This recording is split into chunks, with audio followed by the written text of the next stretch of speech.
नमस्कार शेतकरी मित्रांनो, तुमचं पुन्हा एका नवीन व्हिडिओमध्ये मनापासून स्वागत करतो।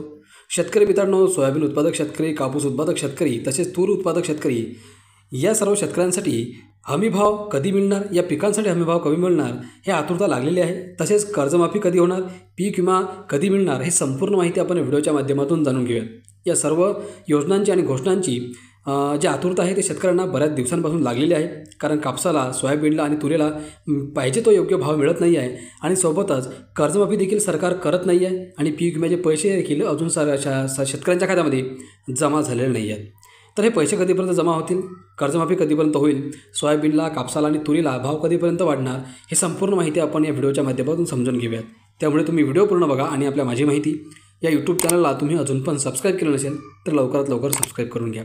मित्रांनो, शेतमालाला मिळणाऱ्या दरातून उत्पादन खर्चही वसूल होत नसल्याने शेतकरी मेटाकुळीत आले आहे। त्यामुळे सोयाबीन, कापूस हमीभाव, पीक विमा, अनुदान आणि कर्जमाफी या प्रश्नांसाठी बीड जिल्हाधिकारी कार्यालयावर 27 जानेवारी रोजी अखिल भारतीय किसान सभेने निदर्शनाचं शेतकऱ्यांना आवाहन केलं। अखिल भारतीय किसान सभेकडून 23 जानेवारी रोजी शेतकऱ्यांचे प्रश्न तातडीने सोडवण्यासंदर्भात पत्र दिलं होतं। प्रश्न सुटले नाही तर कार्यालयासमोर निदर्शने करू असा इशारा देखील त्यांनी दिला होता। सोयाबीन, कापूस, तूर पीक प्रमुख नगदी पिकं आहेत, परंतु केंद्र सरकारने जाहीर केलेल्या हमीभावात आणि राज्य कृषी मूल्य आयोगाने शिफारस केलेल्या हमीभावात मोठी तफावत आहे। त्यामुळे शेतकऱ्यांना हमीभाव परवडत नाही। तूर दुसरीकडे सरकार आयातीतील मोकळीक देत आहे। हा खेळ बंद करून सरकारने हस्तक्षेप कमी करावा, तसेच शेतकऱ्यांना हमीभावातील फरकानुसार अनुदान द्यावं। कापूस, सोयाबीन खरेदीवर केंद्रावरील लूट थांबावी आणि हमीभावाने खरेदी करावी अशी मागणी अखिल भारतीय किसान सभेने केली आहे। राज्यातील शेतकऱ्यांचा 2024चा खरीप हंगामातील अतिवृष्टीचा मदत निधी PM किसान कृषी विभागाचा डेटा वापरून DBTच्या माध्यमातून शेतकऱ्यांना देण्यात यावा। अनुदान यादीत नाव घालण्यासाठी शेतकऱ्यांना ठेवीस धरू नये। तसेच कापूस, सोयाबीन अनुदान व आत्ताचे अतिवृष्टीचे अनुदान मोबाईल आधार लिंक नसेल, तसेच बोटाचे ठसे न लागणे या कारणांमुळे ज्या शेतकऱ्यांना KYC प्रक्रिया पूर्ण होत नाही अशा शेतकऱ्यांची खात्री पटवून अनुदान देण्याची मागणी अखिल भारतीय सभेकडून करण्यात आली।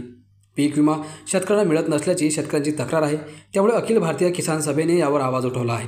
2024च्या खरीप हंगामातील अतिवृष्टीबाधित शेतकऱ्यांना शासकीय अनुदानाच्या धर्तीवर पीक विमा लवकरात लवकर वाटप करावा अशी मागणी देखील या किसान सभेने केलेली आहे। मित्रांनो, महायुती सरकारने निवडणुकीच्या पूर्वी शेतकऱ्यांना विविध आश्वासनं दिली होती। त्यामुळे शेतकऱ्यांनी महायुतीला साथ दिली, परंतु महायुती सरकारने दिलेल्या आश्वासनाबद्दल मौन बागडलेलं आहे। याकडे किसान सभेचे लक्ष वेधले आहे।